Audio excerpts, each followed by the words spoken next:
Welcome back to another week of Deducation, where Courtney and I just introduced ourselves, Courtney, where Courtney and I talk about a movie, a scary movie, and then talk about what it's like to be an educator in that said movie, or at least an educational lesson. Because again, we are what week something or other, and we haven't found ourselves in the classroom very much. Yeah, it's hard. So we are back this week to talk about Skinamarink, the movie that last week we told you we were going to talk about, and we're going to spend a very brief amount of time on this movie because we actually decided to punt, and I watched Skinamarink. And there another podcast that I listen to infrequently, but it is on my favorites. There's a group of comedians out in California. They're actors as well. They have a podcast called How Did This Get Made? And it's a podcast where they each week purposely watch a terrible movie and then of course just make fun of the movie, but the premise of it is, how did this movie get made? Like, movies don't just pop up. You watch the credits, there are, dozens, if not hundreds of people that work on them. Like, and every movie, of course, starts with an idea. And so here's an idea, and then you have to sell it to somebody so they finance it. Then you have to get people on board to work for you, et cetera, et cetera, et cetera. And so their podcast premise is like, how did this terrible movie even get made? And I feel like there's an opportunity for some that Skinamarink may fall under the umbrella of that podcast. Kudos to the filmmaker who got a movie made. That's something I have not done. But I watched all hour and 40 minutes of Skinamarink. My wife spent probably a good 50 minutes of that movie elbowing me to keep me awake because there just wasn't anything in there that scared me. And like I was telling you pre-show, it had nothing to do with overhype. I was excited to see it, but I didn't have my expectations so high that it was going to be a disappointment or whatever. I have seen around, and you mentioned too, that a lot of people have said that Skinamarink is an experimental film, and for me, if this was my laboratory, it was a failed experiment. It just didn't work. I do understand how it could work for others. I'm not dismissing it. I'm just saying it didn't work for me. Everybody has a different favorite food. Your favorite food doesn't mean it's mine, and just because I don't like it doesn't mean it's not good. It's just something it wasn't for me. So you said you had seen some things on TikTok. Yes, I've recently started following some people, and I looked up, because like you said, I hadn't seen it yet. Nobody on there liked it though. They're like, nothing was scary, and some of the previews, not necessarily previews, but they're like, here, save yourself the time. I'll let you watch it in this 60-second clip. Right. And it's just like the toys sitting on the ground and the TV being fuzzy and kids just tiptoeing across the floor. So I was like, okay, that may be, I could relate that to my classroom though. Yeah, you could easily. It was, I get, you could probably sum up this picture best of, if you wanted to get the real life experience of it, turn your light off and then go to the next room over and turn that light on so you get enough ambient light coming in, and then just stare at the corner where the ceiling meets the wall, and you're watching Skinamarink. And when you're done doing that, go into the room where the light is on and then just stare at that light for a good minute. Nothing happens, no talking, just stare at the light for a minute. And now you've seen the next scene from Skinamarink. Like, it really was a collection of just that. It was just odd angle shots. Lay on the floor, have something going on that you could be focusing on, but focus on the carpet 5 inches in front of your face while everything is happening 10 feet away and you just can't see it. And you've now watched another scene from Skinamarink. And that's what someone had said. They're like, I was trying to look around the door. Yeah. That was in the TV, but I couldn't see anything because the angle was just so off. Yeah, you just felt like their tripod was crooked and they did their best. But again, fair enough. if you want to watch Skinamarink, by all means, go ahead and do. And same to you, Courtney. It's available. I'm not going to tell you not to watch it. If you're, and who knows, you may watch it and absolutely be terrified. I even said to my wife, I'm like, before we started, I go, there's a chance this may be the scariest movie Courtney's ever seen. Like, if we watch it, just because it is kind of out of nowhere and brand new and it doesn't really fit the mold. And then after I finished it, I'm like, I can't do this to her. I've got to save her that time and save you listeners that time for you to I will gladly eat the hour and 40 of my life so that you don't have to, and our listeners don't have to listen to us talk about it for an hour. So we're going to put the Skinamarink to bed. I'm even going to title this one Skinamarink / Malignant, because that's the movie that we did watch. We talked about it last week, about watching it next week, but we just moved it up a week. And so we're two birds, one stone here. We were a little, I won't say undecisive last week, but it came down between those two movies. So we just went ahead and watched them both. And I threw another movie in there this week for good measure. Two more movies in there this week for good measure. Despite having 4 basketball games, I somehow fit in 4 movies this week. And so, yeah, we watched Malignant instead. This movie definitely fits the mold of a film. It came out in 2021, I'll say a couple of years ago. It came out in September 2021. So you're looking at a month or a year and change since this movie came out. I have seen it before. Your first time viewing. What are your thoughts? I really liked it. I figured you would. I really liked it. It hit everything. There weren't many jump scares, but like the goriness of it, just like the creepiness of it, the psycho, just kind of like things that happen. I really liked this movie. Yeah, and we've talked before, several times about one of the cool things about horror is there's so many different like subgenres of horror, and I feel this is almost like a action horror film. Yes. There's a lot of choreography going on with fight scenes, and it's just, and I told you last week, it's just a fun movie. Yeah, it is.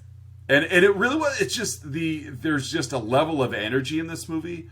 And if you've seen as many as I have, like, there's almost an homage to like straight to video bad 80s movies in this that they didn't really tiptoe on, but I remember watching it the first time and revisited it, of course, when I watched it yesterday, that like the opening scene of this movie is like really poorly acted and but it was done on purpose. Like, it just felt like this, we're going to make a good version of a really bad movie. Of just that level of, we're going to go all holds allowed. This is going to be crazy. It's going to be off the wall. It's going to be kind of just high energy and bonkers, and they nailed it. Like, the lighting was bad on purpose. Yes. And I mean, it's just, James Wan really did a good job with this.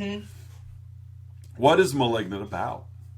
So we start off with Dr. Weaver. She's treating this like patient who sucks all of the energy out of everything, named Gabriel. Yeah. And they had tried, and it's like he's sucked all the energy out of it. He's like, I don't know how they worded it, like drinking the energy. Yeah, and when you say suck the energy, we're not talking like in an argument where you just feel fatigued. We're talking like literally the electricity in the building is on the flickers because he's drinking, like you said, the energy. Lights are flickering. They're busting everything. She goes in. He's like talking through the speakers. Yeah, which I thought was cool. Yes, that part was kind of just like creepy.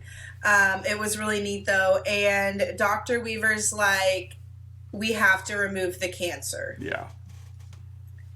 And it flashes forward to 27 years later. Yep. And we meet Madison. And she's pregnant. She's heading home to her husband, who is a drunk and abusive. Yeah, he's kind of a deadbeat. And they get into an argument because she has she's had many miscarriages, and you can see she is pregnant. Yeah, right. There's a baby in there, and they get into this fight, and he smashes her head against the wall. Mm-hmm. And she locks herself. And then like a true abusive husband, immediately apologizes. Mm-hmm. He didn't mean to. He won't do it again. Sorry. Mm-hmm. But he was just cruel. And even the things he was saying to her were just cruel. Like, how many of my kids are going to die inside you? Like, it's just like, wow. Yeah. Somebody wrote that down, you know? Mm-hmm. And then somebody else said it out loud. Like, ouch. That's just awful.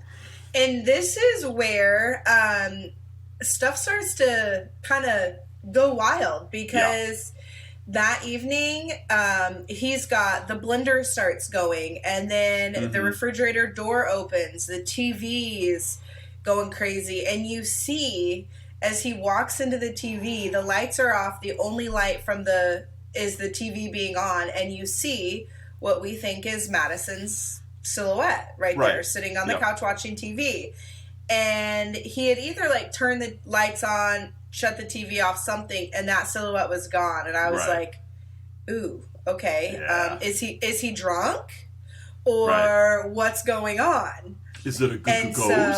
So, yeah. And this is where Casey had come in.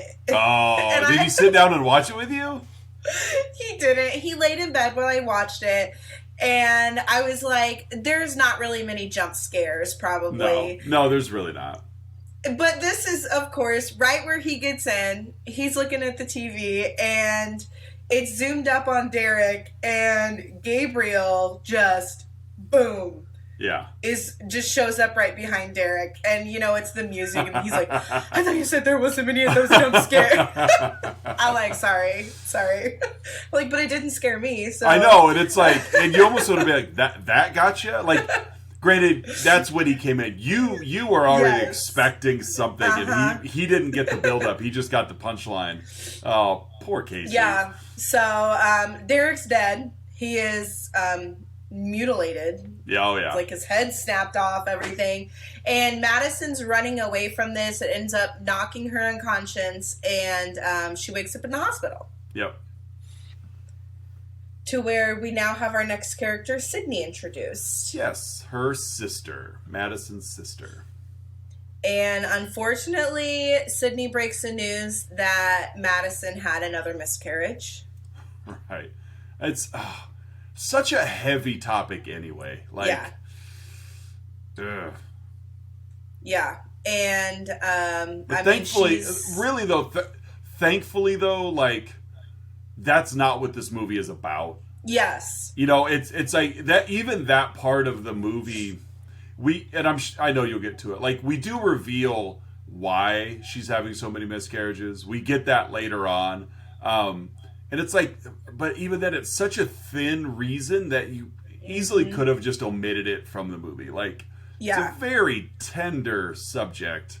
And they didn't like make fun of it or whatever. No. But it just was like, ugh, it's just such a heavy topic. And in come Detective Shaw and Moss, and they're chit-chatting. Madison returns home, which I don't know how she does that. And also, like, I don't know, her home was just, like, so perfectly done. I thought that was kind of weird. Like, it wasn't a crime scene or anything after that. But, again, like I mentioned, and I don't know if this was done on purpose, but I really do feel that this was kind of a covert send-up of, like, late 80s, early 90s. Yeah. Like, to where that attention to detail was missing. And, like, you look at it like you did you really didn't make a crime scene of it. But I look at it of course you didn't, because the filmmakers don't work like the police department. They just make a movie. So, of course they didn't make a crime scene out of it. Even though 100%, like, a man was not only murdered, but bodily mutilated. Yeah. And they're like, you go on home to that big old house all by yourself. I'm sure you'll be fine.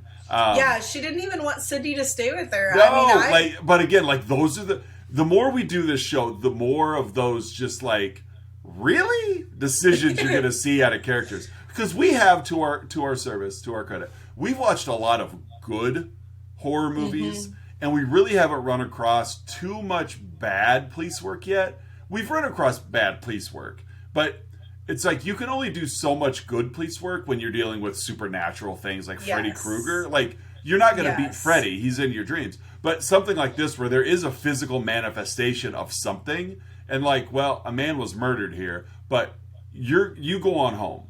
Yeah. It's okay. Totally fine. Madison kind of dropped a bomb on Sydney right here where she revealed that she was adopted and she's not really like her blood sister. Right. And then it just like they chit chat for a little bit. This is also where the light starts flickering outside and she's like running through the house. This part like had me kind of, I guess you would say, like on the edge of your seat because I was expecting something to jump up. Like I was just waiting and bracing myself for it. Like also, the door opens. Yeah. I was also really impressed with how they filmed this because they're looking at like the camera's top down on this home set, including like first floor, second floor, as she's running through almost, it's not really like a maze, but it's almost like she's running through it like a maze. Yeah, but we're seeing it from the top down, and it's just so cool because I have to look it up. I think they filmed it all practically because a lot of times you would do something like this and you would just do it with CGI because like how are you going to get like that? But I think they did. They really filmed it that way on the set, and I remember the first time I saw it, and even this time, I was just really impressed with how that looked. Watching her run from the first floor to the second floor like she's trying to escape this something. Because again, the same not foreshadowing, but the same like indicators from the attack on her husband are happening again. Yeah, and it was like she was just like running in circles. I felt like just like going up, and finally, like I think she had waken up or something, and we've switched to the next scene. Where we're like in an underground kind of tour place. And the tour guide is giving the tour. Yeah, just completely. She's just a random person. We don't know who this person is yet. Closes everything up and then starts to hear something. Well, she of course goes to inspect where she just said that like ghosts were still living. And she's kidnapped. She's up in this what I thought this was like some huge like shed building type thing that she's hanging like a warehouse or something. Yes, because you've got that giant fan and everything. And then Madison is back at home doing some laundry, and she experiences this like almost out of body experience where it flashes to Dr. Weaver, and she's this part did kind of get me. Her face is in the washing machine door. And she's like, what are you doing in my house? And I was like, oh my goodness, nope. Glad I have a top load washing machine. And and so it just I loved how the movie did this, and it just kind of like melted where she was at. And it just kind of grew where she was supposed to be. And it shows this Gabriel, which I mean, we don't even know it's Gabriel at that point. So there you go. Spoiler. Exactly. Gabriel is killing Dr. Weaver brutally. Yeah. She's got this. She won this award for something. It doesn't matter what it was, but the physical award was basically this giant blade with some, and that's what he bludgeons her with the blade or with the trophy, and then steals the award to use as a weapon. But I like how you said it because that's exactly what it was. It's like Madison's house and surroundings melted away, and she just kind of, and then it melted into whatever, like in this case, Dr. Not Shaw. Dr. Weaver's place, and where she's just now like a witness. Yeah. She's not physically there, but she could see what's going on, and of course can do nothing to stop it. Yeah. And I mean, she sees her get killed, and then it's like she's back at her house with nothing wrong. Right. And I don't know, like that. Some people have talked about having like out of body experiences, and that's how I feel like it would be if you were to have one.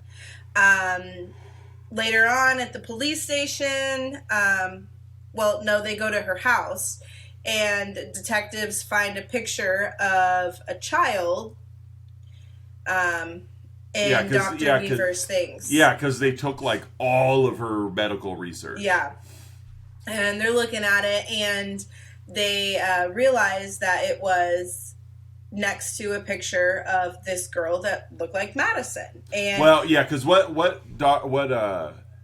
Detective Shaw had, he took that like picture of that 8-year-old and he gave it to their sketch artist to age it up to see what the person would look like now. And of course, like you said, it's literally like a portrait. Yeah. Like this is the best police sketch artist in the world. It is. It is. He looks at one picture of an 8-year-old with her bangs over her face and is like, I know what this woman looks like, and she still lives in Seattle.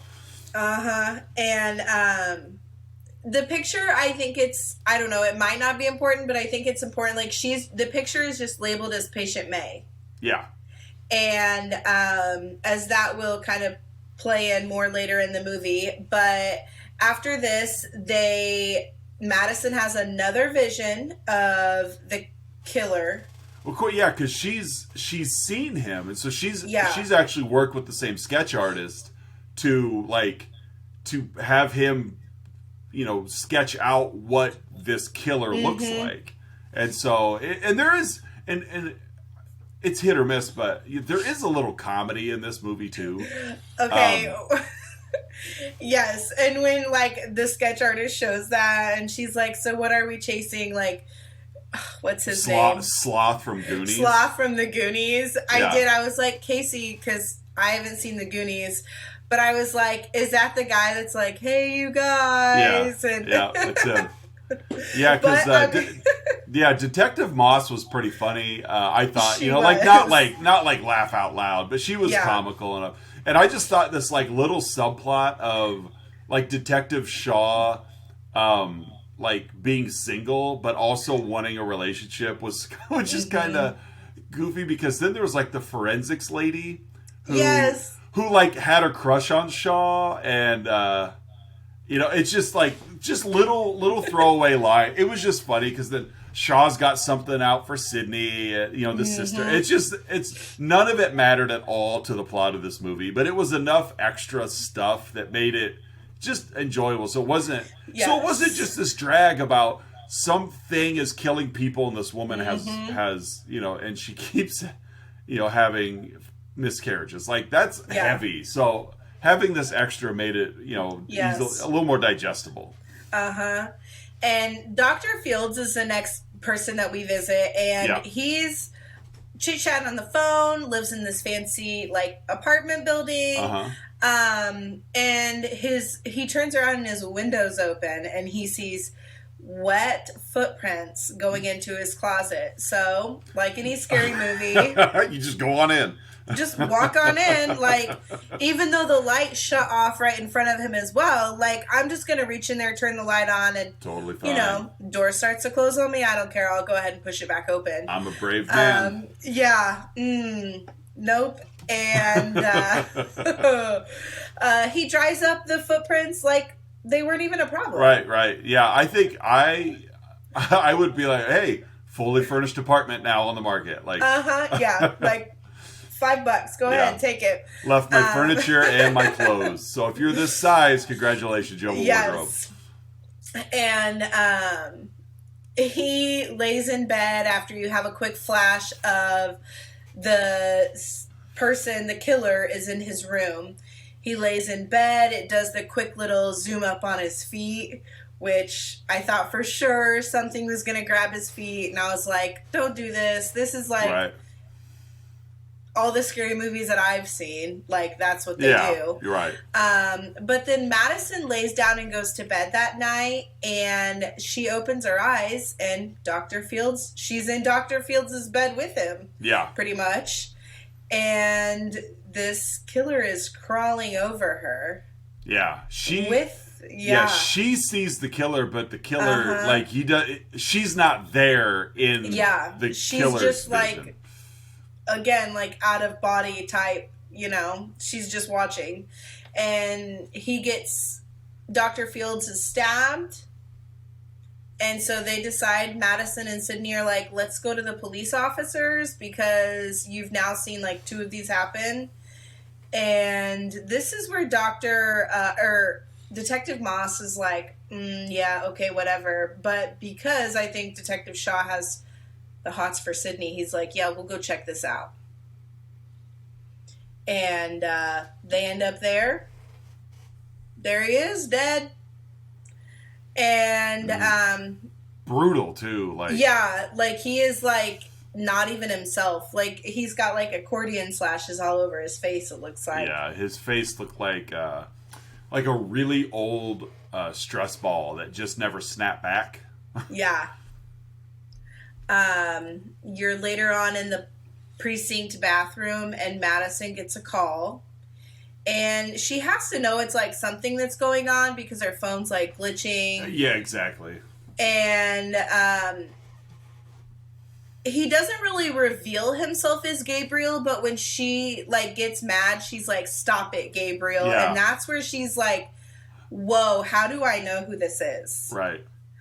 And because he's like, you knew me, like, blaming her for everything. And yeah, so that's where we find out that this is Gabriel, but we don't know who Gabriel is yet. Right. So Madison and Sydney head out to see their mother, and they watch some old home videos that were kind of... Yeah, this whole interaction was funny too, because they walk up, Mom's on the porch. Hey, Mom, what's up? Hey, not much. Well, did I have an imaginary friend or something growing up? No, you're fine. I mean, I told her I was adopted. Yeah, that's fine. Okay, well, who's Gabriel? And then Mom suddenly is like, okay, let's... these are adults. Like, these are adult children. Like, Madison's in her mid-30s, and you're still hiding the truth from her. Like, just tell her. Like, she had to mention Gabriel before, the adopted mom was like, okay, there's something I need to show you. Which, again, is such, like, this, like, bad late 80s, 90s home video horror film stuff to do. That's why I love this movie, because that's the kind of crap I used to watch growing up. So there's, like, these 2 home videos that they watch. One of them is a birthday party. And, which these two home videos that are incidentally already queued up to the scene that we need them to be on. Yes. 2-hour home video, but I'm going to press play, and it's going to be the moment that we need. That's all we need. And Madison's talking to someone, saying that that's not her real family, which I'm assuming that's then when they told her that she was adopted. Probably was, like, because that. And then a Christmas one where she's talking on the phone with someone, and she's like, no, I can't do that. No, I can't hurt the baby. Like, yeah, because Sydney's not born at this point. Yeah, she was in Mom's belly at that point, and those were just kind of, like, disturbing because it's like, what is going on? Well, and even back then as a kid, she's having these, like, illusions. Yes. Because, whoever she was talking to on the phone, which, of course, we find out to be Gabriel, like, he's telling her to, like, go cut the cake, they won't mind, or whatever. So she takes a knife, and she's hovering over the cake, and then everything melts away, and she's actually standing in her parents' bedroom holding a knife over her mom's pregnant belly. Like, so it's like, even then, Gabriel was messing with her vision. And so you just wonder, like, where's he gone these last, like, 20-some years? Yes. And I mean, like she had even mentioned, like everything that he does wrong, I get in trouble for. Right. And like she was not happy about it, but Shaw finds these like USB things in the back of Dr. Weaver's journals, and which that's the one part of this movie. Now, granted, this movie obviously is far-fetched, but like that was 1993. Mm-hmm. I don't recall. Now, I turned 14 that year. I wasn't thought of. So. I know. But I don't recall if USB drives were even a thing back then. I doubt it. You keep talking. I'm gonna look it up. And so he's watching these. They've got lots of like different things of Dr. Weaver. 2000. The first USB drive was released in 2000. So I'm going to give them this. That Dr. Weaver must have been transferring data from her old media to a new media. Okay, fair enough. But still, it's like, why would you have? Because this is 27 years after 1993. We're looking at the year 2020. Mm-hmm. Why would you have making the effort to transfer like data to a thumb drive where the data originated in 1993? Like she thought she took care of Gabriel. She cut. I'm getting ahead of myself. That she took care of this patient. Yeah. So. Yeah. And so where he finds out that there is something that's kind of bringing them, and Dr. Gregory. Yeah. The next guy. Yes, and I forget how he died. We didn't. Did we even see it? Madison had a vision of it. This is like the chase scene. Yeah. Okay. So he realizes that Dr. Gregory was in this. So Dr. Shaw's like rushing over to Dr. Gregory's apartment. Right. Finds him dead in the bathroom. Right. Yeah. He's again just slaughtered. Yeah. So we didn't see the murder, but we saw the aftermath. Correct. And this is where Madison's like, again, she's there and she's like, detective, like, he's still here. He's still in here. And they just kind of have like a kind of long chase scene of where Detective Shaw's chasing after Gregory and he follows... after Gabriel. Gabriel, yes. Yeah. And he follows him like down into the underground. I know, it's like the catacombs of Seattle. But like Gabriel he's got some superhuman ability, like he just like kicks down brick walls and like jumps down the escape ladders and things. Yeah. But at the same time, like can't ever shake Detective Shaw. Like Detective Shaw is doing things in human form and Gabriel's doing things in Gabriel form, and Shaw's always like 5 steps behind him. Yeah. So they fight off those. He fights that for a while, and then they get this hypnotherapist who's going to bring back like these memories, because Madison said multiple times, like, I don't remember anything before I was adopted. Like, I remember nothing. And this part of the movie kind of reminded me of Insidious, where she's like trying to get him to come out of the coma that he's sleeping in. And also like The Haunting in Connecticut, where they're like, just kind of, because she starts screaming, and I was just like, wow, this is like where Jonah kind of, undid it, The Haunting in Connecticut. But just those suppressed memories that are being unlocked hypnotically. Yes, and this is where she recalls that her birth name is Emily May, and that she sees this vision of where she almost killed Sydney in the womb. Right. And it's amazing how, again, just one of those tropes. It's amazing how it took this hypnotherapist one session. Yes. Like immediately, I'm going to put you under hypnosis. You're going to tell me everything we need to know. And it was done. Like, boom, done. No problem. Okay. Yeah. Like a few minutes. Boom. There you go. Done. Like, why didn't you start there? Why don't you start there with every single suspect or patient or whatever? Like, Yeah. And so she starts like freaking out, screaming because she realizes like what she had done. And when Sydney was born, this is when Gabriel just kind of got suppressed back down because now Madison had a sibling to be with, and that was that. Like, she didn't need Gabriel anymore. Right. And they're getting up, getting ready to leave, and lo and behold, which, again, like I said earlier, like, I thought this kidnapped lady was staying somewhere, which, don't get me wrong, Madison's house is like a big house. Yeah. But to have one of those I don't know. I know. Like that's like an industrial warehouse style fan. And she's got one going in her attic.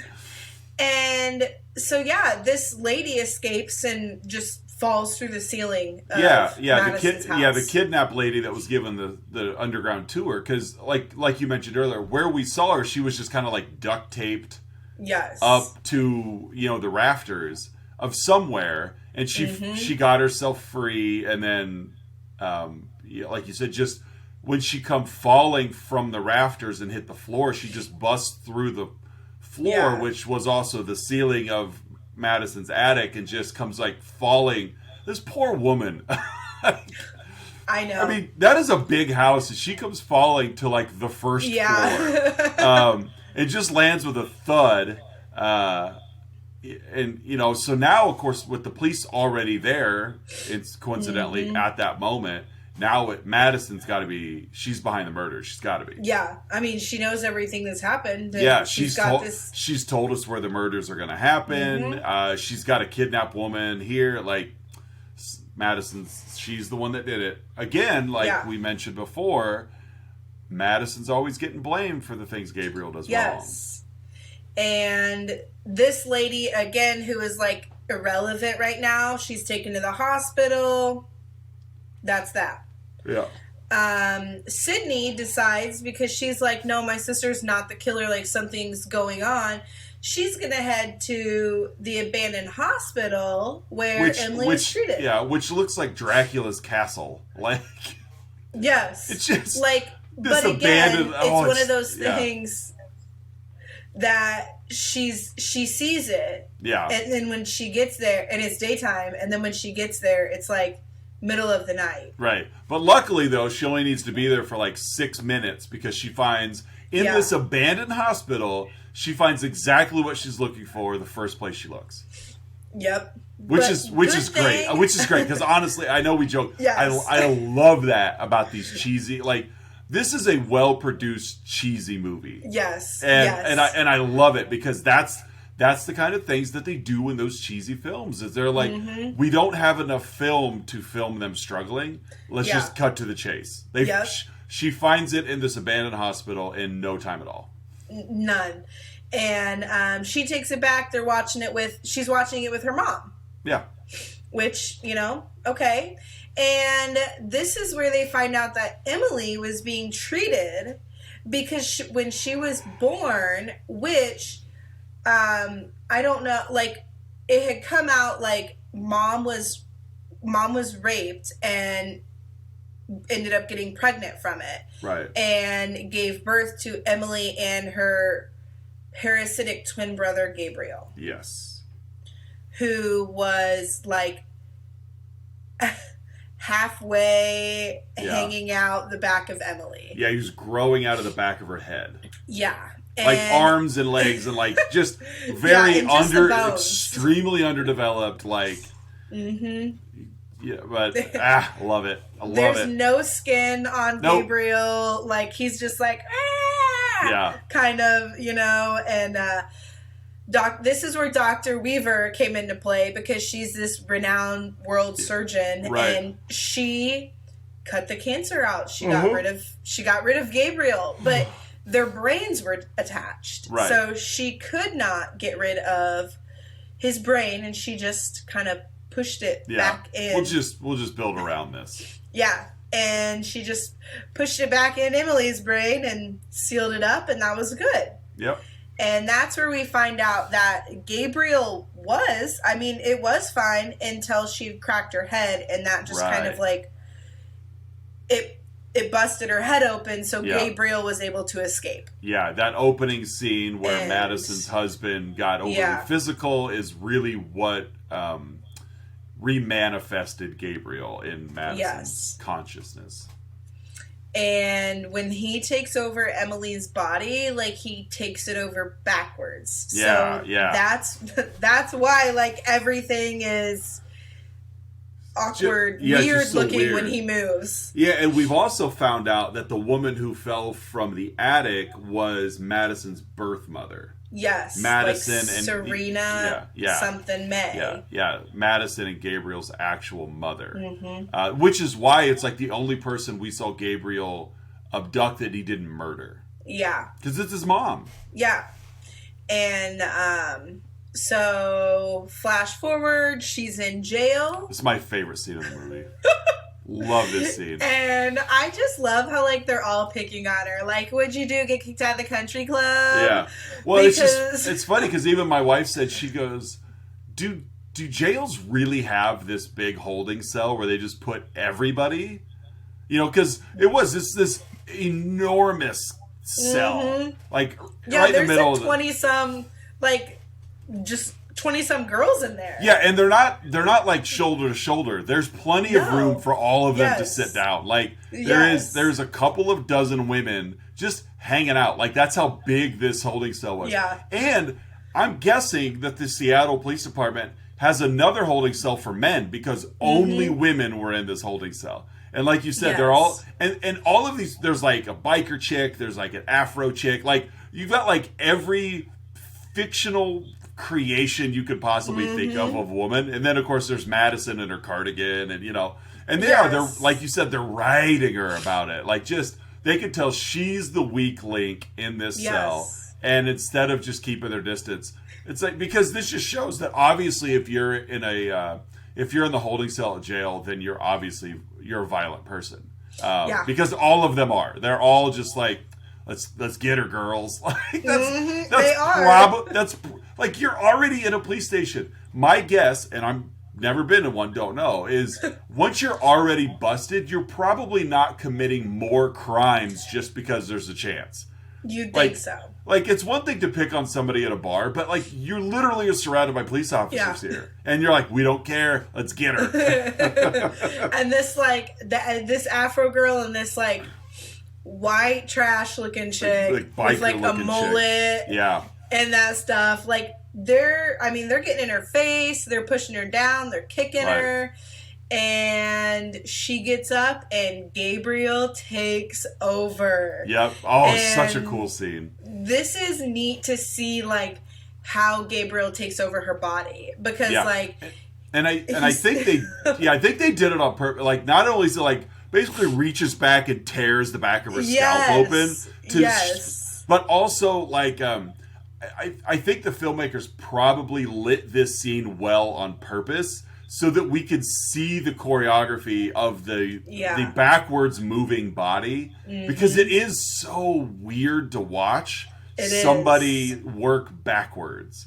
And like everything gets backwards, because like you can hear like the cracking of like, Gabriel just again just like turning himself inside out almost. Pretty much, and, the biker white trash chick, she's like, no. Oops. And everyone's slaughtered. Just everyone. No one lives. The jail guy, correctional officer, comes over. Well, he dies as well. Everyone in the precinct dies except the little forensic chick. She's in there, looking at things. She ends up hiding out, and then Dr. Shaw, or Detective Shaw and Detective Moss are like injured but not killed. And I like how you had said earlier this forensic chick has, a crush on Detective Shaw, because she goes over and she's like, Moss, are you okay? Detective Shaw, you're injured. I'll call 911. And then she's like, we are 911. Who do I call? Right. What do I do now? Yeah, and I'm just like, oh my goodness. And heads to the hospital because Right. nothing else happens here. But like Gabriel's now on his way to the hospital to get Sydney because ultimately Sydney is the one that like took that sibling relationship away from Exactly. Gabriel and Madison. Like that's why. And so he goes after her, tries to kill her, shoves a hospital bed on her. Those are heavy. And Madison, too, by the way. yeah. Madison is just like fighting to get back and take over her body. Right. And Sydney can see that she wants to. So this is where she says, like, the reason that you had so many miscarriages is because Gabriel was feeding off of, like, just the fetuses. your fetuses. Yeah. Yes. Like that's how he was staying alive. Yes. And which, I mean, makes sense in this movie. Yeah. And, in this movie, sure. in this movie,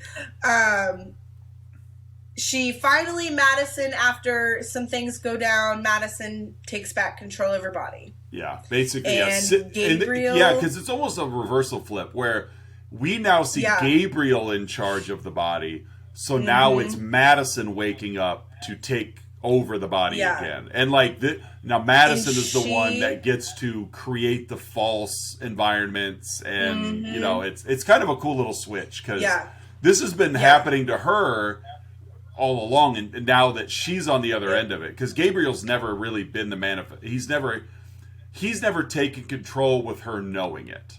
Yes, because technically she has been the one committing all these murders, her body, but it's been Gabriel controlling the body. That's why she's been able to see what's going on because she's still there, but she's that subconscious now. Like Gabriel's been that subconscious for so long. Yeah. And she shuts him behind these bars, and you can see, like, when she shuts him, like, her scalp heals. Yeah. Which was just, I mean, kind of neat to see, like, her head just went back together. And she's, like, going over to get Sydney, and Sydney's like, no, it's fine. And she's like, no, he was in my body. If he can do it, then I can do it. And she just lifts that hospital bed right up. She's a superhero, and now... Yeah.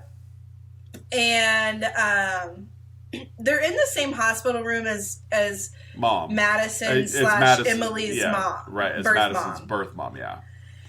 And they have this little heart-to-heart sister moment where they're like, even though we're not blood, like, you know, you're always my sibling, or... You know, you're always my sister. Right. We may not be blood, but... Yes. And it kind of zooms away from the camera, and you've got Serena, who is the mom, laying in the hospital bed, and she's just, like, looking out the window. And then there is the light flickering of a little table lamp, and you hear that humming that happened when Gabriel would attack. So it's like... Yep. What? He's not completely gone. He's not. Which we knew that anyway. But Madison said, I will be ready when you return. Yes, she did promise him that. And that's Malignant. That's Malignant. I'm glad we watched this too. I am too. This one was brought to me. I told her because she's in Mexico, and she's like, oh, you have to, Maggie Shago, she's like, oh, I'd be a guest on your podcast. You should watch Malignant. But I told her we'd probably be doing it, and she's in Mexico. So I was like, I'll shout you out, though, Maggie. Yeah, thank you for the enough. recommendation. Yeah, it's like, I guess if you were going to be anywhere but on our podcast, Mexico would be okay. Yeah. So. Living the All life right. there. Let's grade this thing. Okay. So, Malignant, referred to you. I've already seen it. I know what I got. What kind of grade are you giving this movie? I'm going to give this movie, man, I feel like an easy teacher because I feel like I give out a lot of A's, but they're all different. Oh, yeah. That's okay. All of these movies understood the assignment, and I'm going to give this one an A because when I laid down last night, it was 10 o'clock, and I was like, I'm going to finish it tomorrow morning. and I couldn't shut the TV off. Like, it had my attention the entire time. Good deal. Entire time. Good deal. I'm also going to give it an A. I know it's not the same assignment that like not like Nightmare on Elm Street or Halloween or something like that, but it's fun. It's not a sequel to a franchise. It's not a reinvention of a franchise, because that's what we get a lot in horror these days is remakes and sequels and spin-offs or whatever. This is just a straight homage to bad straight-to-video horror films that were still fun because that's what you expected from them. Mm-hmm. This movie hit the expectations. It was 100 mile an hour. It was fun. It was goofy. You suspend your disbelief. You just go for the ride and you'll enjoy it. And so I give it an A as well. It really did a solid job of just being a fun movie. Is it ever going to enter my my list of like favorites? Of course not. But is it one that it's like when I feel like watching something that's not really serious and I don't really have to pay much attention? This is a great one. You put it on and you're gonna get decent comedy, you're gonna get decent gore, you're gonna get decent action, and the runtime isn't crazy. I mean, it's just shy of 2 hours. If there's any critique I would give it is it is a tad long. That it's like for going as fast paced as it was. I feel like when Gabriel and his antics weren't on screen and we were left to Madison, boo-hoo and woe is me, that's really kind of when it hit the brakes a little bit. But it wasn't terrible because it wasn't long before. Really, there weren't, aside from the police scene, there were only like 3 murders in this movie. Yeah. Like, and then the big finale there. But it was fun. It's just a really fun movie. And I'm glad they pulled it off. So, all right. What kind of educational lesson do you have for our listeners based on the world of Malignant? I mean, this movie makes me, because, twins skip a generation. This one makes me not want to have twins. And the fact that one is going to be parasitic. Because that's a given. That's a given. Yeah. This one's hard for me. Yeah, it kind of is. Because it's like, I don't know. Because like when she had these doubts, like the police officers listened to her. There was none of that. Like, this one is hard. Fair enough. That's okay. You could pass. I've got one. Okay. I've got one, and it's not.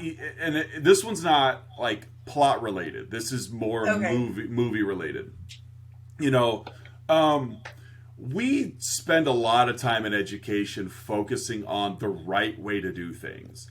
Mm-hmm. 5-paragraph essays. Start with an introduction, end with a conclusion. Make sure you're referring back, et cetera, et cetera, et cetera. We spend a lot of time educating kids on the proper way to tell a story. But the reality is, not every book has the same amount of pages.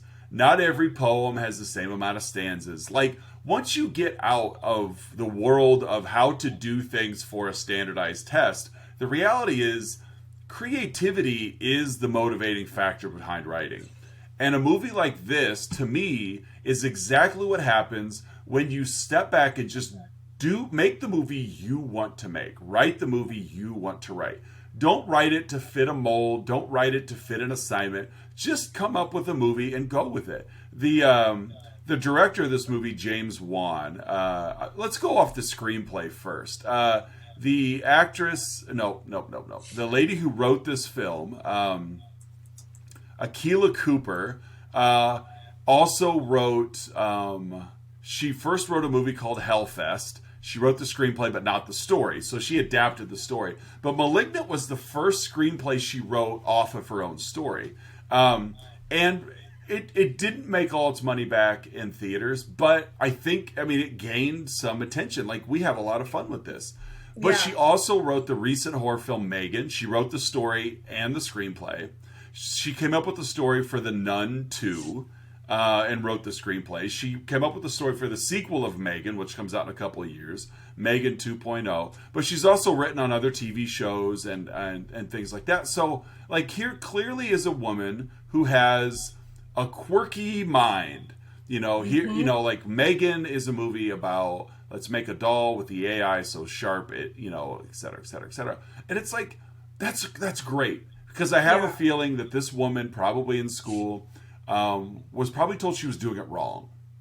Nope, that's not how you write a story. But you know what? Stick with it. And kids, if you're listening, teachers, if you're listening, if you've got creativity, help kids hone that creativity. Don't educate it out of them because they can't fit it into a nice package that's good for the state test. Yeah.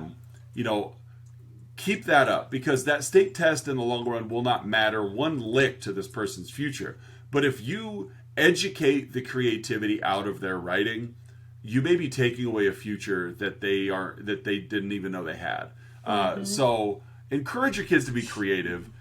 Still do what you need to do as an educator, but by and large, don't change what these kids are. Help them become better versions of themselves. Help them find outlets for their creativity, because that's the stuff that really education's about.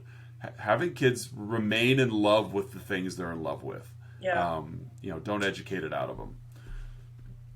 Kind of creating that, like, I don't know. I don't like the word helping people meet their potential. I don't really like that, but it's like help them get to like be the best that they can be type thing. Right. So that's my 2 cents. All right. So my favorite part of the show. My favorite part. What are we watching next week? You got a recommendation, or you want to shuffle it? Let's shuffle it. All right, I got it pulled up, and next week we are. Ooh, it's a movie I don't think I've ever seen. About time. I know. Yeah, I have. Never mind. Oh. But honestly, it'll be brand new. I have no remembrance of this movie at all. It's another short one. Next week we are going to watch a 85-minute, well received by critics, little independent horror film called "I'll Take Your Dead." I'll Take Your Dead. Here's the synopsis. William has a simple job. He makes dead bodies disappear. His daughter Gloria has become used to rough-looking men dropping off corpses and is even convinced that some of them are haunting their house. Ooh. Yeah. Okay. So wrap your reminder on that one. Your dad, as a career, gets rid of dead bodies for people. They just drop them off at the house. And she's convinced now that some of the spirits of these bodies are haunting their home. 2018. No recognizable actors in it, really. But yeah, that'll be fun. Yeah. So I'll Take Your Dead is the movie for next week. Okay. Yeah, when it popped up, I'm like, I don't remember that title. And so, yeah, it'll feel like a brand new movie to me. Even though I've seen it, it'll feel new, for sure. So, but yeah, this will be fun. I love this show. I just love this. Sharing with you, having a reason to watch more, etc. So, yeah, social media-wise, again, as always, drop anything you'd like down in the comments. Like, subscribe, all those things that you're supposed to do if you're watching us on YouTube. Excuse me. Bless you. But yeah, you find us Facebook, Instagram, and Twitter. You did mention something about in the future possibly having a little TikTok. I know. I want to get better at it. That's okay, and I'm not even on TikTok. So before I start making them, like I've got like 7 videos, but they're all very basic. Ooh, you got to start. Very basic. That's fine. So yeah, that'll be fun. That'll add another little piece to our puzzle. Because we are currently, let's see, this will be episode 17. Is it 17? 17 or 18, so. I think. Hold on, let me go here.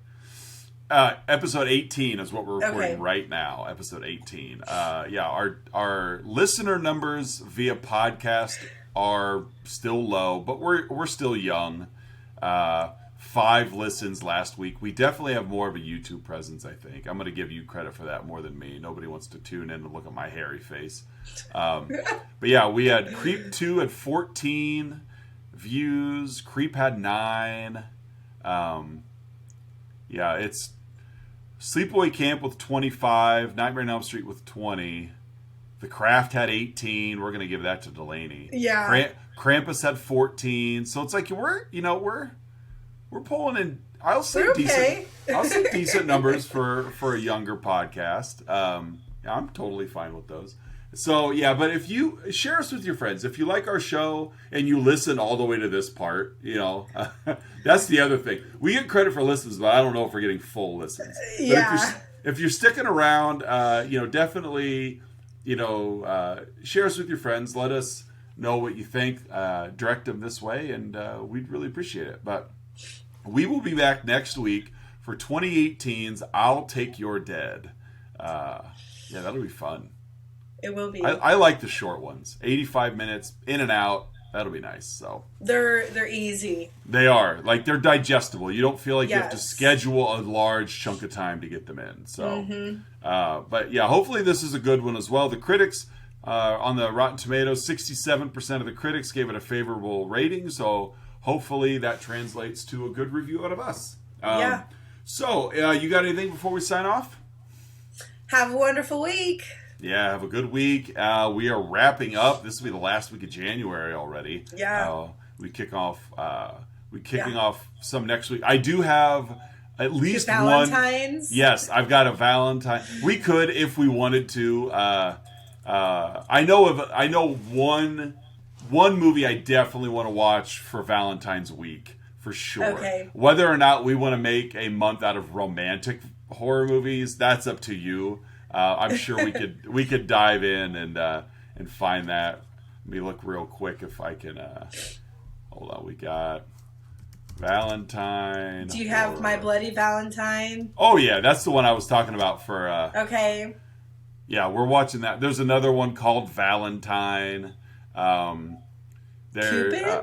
That one I'm not sure about, but My Bloody Valentine is a given for sure. Okay. That's such a terrific movie. Picnic at Hanging Rock, I've seen that before. It's a horror film, but it's much more psychological. You have a private school goes on a field trip. Like the headmistress takes like this class of girls on a field trip on Valentine's Day. 3 of the girls and 1 teacher go missing, and nobody knows what happened. So it kind of unfolds that way. But there's other romantic, like you got Bride of Chucky. I have never seen a Chucky movie, so There's other romantic style. But again, it's easy to find romance in a horror film sometimes too. But we should have just saved Creep 2 for. Yeah, it's true. We could have, but we'll at least make sure we cover My Bloody Valentine next month. We'll see if we got anything else that comes across. But like I mentioned, you can find us on social media, and we will be back next week for I'll Take Your Dead. For Deducation, I'm Mike. I'm Courtney. And we'll see you guys next week. Take care. Bye.